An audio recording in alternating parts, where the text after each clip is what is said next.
Abusia obekai popular and then another famous armed robber, your friend Ataa Ayi, 23 years ago, and that's over 20 years ago. Ataa Ayi was a household name. Obo Ataa Ayi dia obia enim say it is related to a robbery. Empo mebedru baby no, ebebe very difficult for police to get hold of Ataa Ayi. There is a good news for one of the gentlemen, and I say one of the guys ye jeli omo together with Ataa Ayi. Abusia medin adequacy ama mesre so be me subscribe button so. Mesre also say we follow yen social media platforms ni nyina so. Instagram, Facebook, Twitter, Snapchat, and TikTok ni nyina adequacy ama. Now, Jebre na me more the detail to the story. One day na madam for so taxi driver be catch me say me master be serious up a driver. Nti on be family bra. Na so say so be a driver there me tifie there me need to my there so be say driver there ne yenko. And na ho na me so me den dware na me di nechi. And I call it to Kapa, I call Flamingo. Yeah, Accra Flamingo Junction. Into how no more me call and me go home. Guy be wife friend AD. Yeah. And I see what I say. Me driving a car, but now it's a private car. But what is say me drive it pa and I'm so yeah, me so me bomber den kakra. Into how no more I feel. Father say, "Oh, be me master." Yeah. Into say call be a car boot. E ko na say call ye car boot na say e ko be ngrofo car. Ayi almost car. And sometimes by then I'm quiet again. I mean, I'm a car because that's the first time I had them. I come. The quiet and I feel say, "Obi ko bang, I be ko bang." Now I come monitor no house and we use scan out the two car more.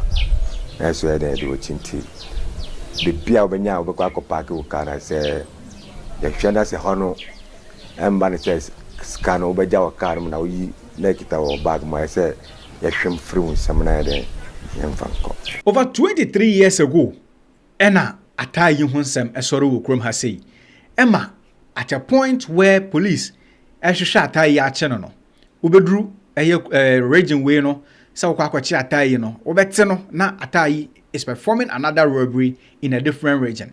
Ubedru that particular region no, sa wakwachi Ataa Ayi no, Ataa Ayi is performing a different robbery or a different zone. Inti ababa ye din na in the media space no, na a very common obia atisadi ni say Ataa Ayi is an armed robber. A police ehwehwe no ache no. Nanso finally afede a police for ensaka Ataa Ayi eche no. Now omochi no one of the guys omochi no eka ho eye Yawasanti ejekum. Na after some courts back and forth omode omko court eba nyina. Ena Yawasanti omujeli Yawasanti for 35 years. I almost sentence Yawasanti for 35 good years. Now, obi bisa say Yawasanti den na Yawasanti ye and an role o play e robbery no den. Yawasanti ye jeli no was Ataa Ayi ne mechanic. Now, or you be a repair motor. Enti bikes na Ataa Ayi ne squad no me call chrono and so me call robbery no. Say omo ba and say omunya fault bia Yawasanti way ena ye mechanical osiesie ka ye motorbikes no ono na obehwe no wasiesie na watutu niema sei na wahehye no foforo se ne be ya bike no ebegina na namo so na obi beka say ai na say Yawasanti de eye na dwuma ena oye ana say ne mechanic dwuma ena oye sa ena tie.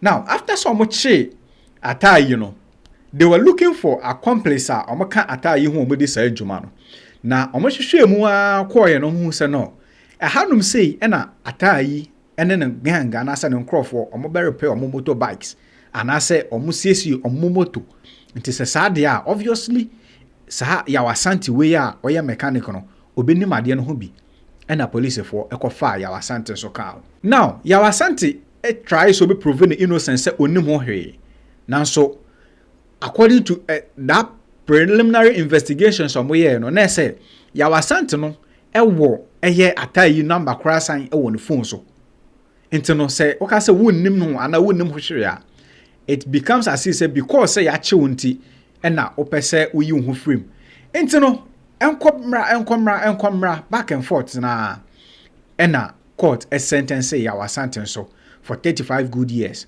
sɛ ɔnkɔnkɔ dam na ɔnserve for 35 years. Yaw Asante kɔkɔ dam a in 2017 ɛna lawyer yɛfrɛ no lawyer George Bernard Siao ɛtena ase din na ɔhwɛ so no adeɛ wei ɛyɛ adeɛ sɛ ebetumi afile appeal ɛde ama Yaw Asante because Yaw Asante ennim asɛm no ho bi.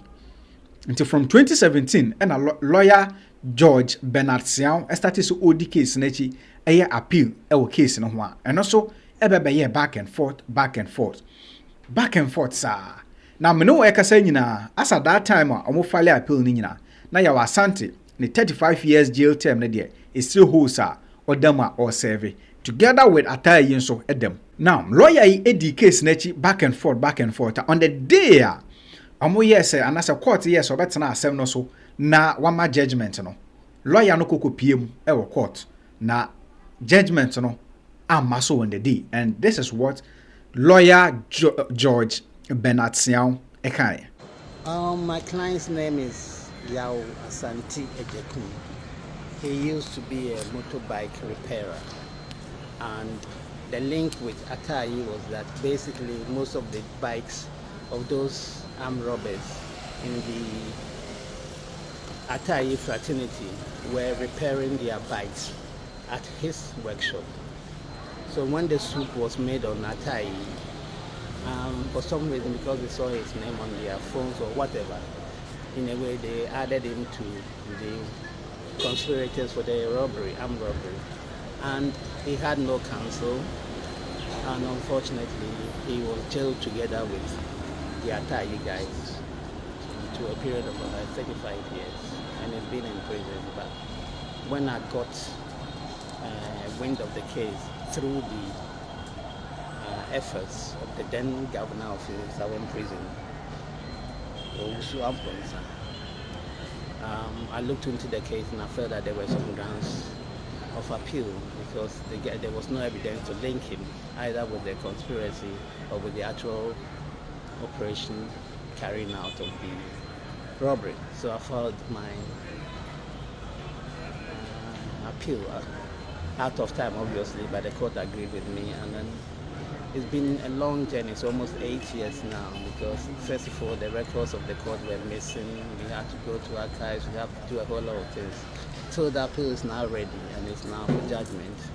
And I think because it's my belief the Attorney General did not file any submissions in opposition, which basically because I think when they looked at our submissions, they knew we had a good case. So our submissions are before the court, and today we were told that we were expecting judgment today, but we were told that the court will give the judgment on the 5th of June. Now, fast forward, and the 5th of June. Senior lawyer no state yes 5th of June and a judgment no ebebano. Me no weka say Yaw Asante Ejekum has been granted bail. Yes, 35 years na the tone so say onkonkotwa ewe fiase no wonya entwa biem. Now me no weka sa no Yaw Asante echa 23 years in jail. Aye. Year 2025, Yaw Asante was convicted in 2002. Into me no weka say Yaw Asante echa 23 years out of the 35 years ye the man say onkonko serve the jail term with hard labor no. Yaw Asante finally we're gaining the freedom me no weka say ye you know and I say ye you know say onkonko ye the freedom.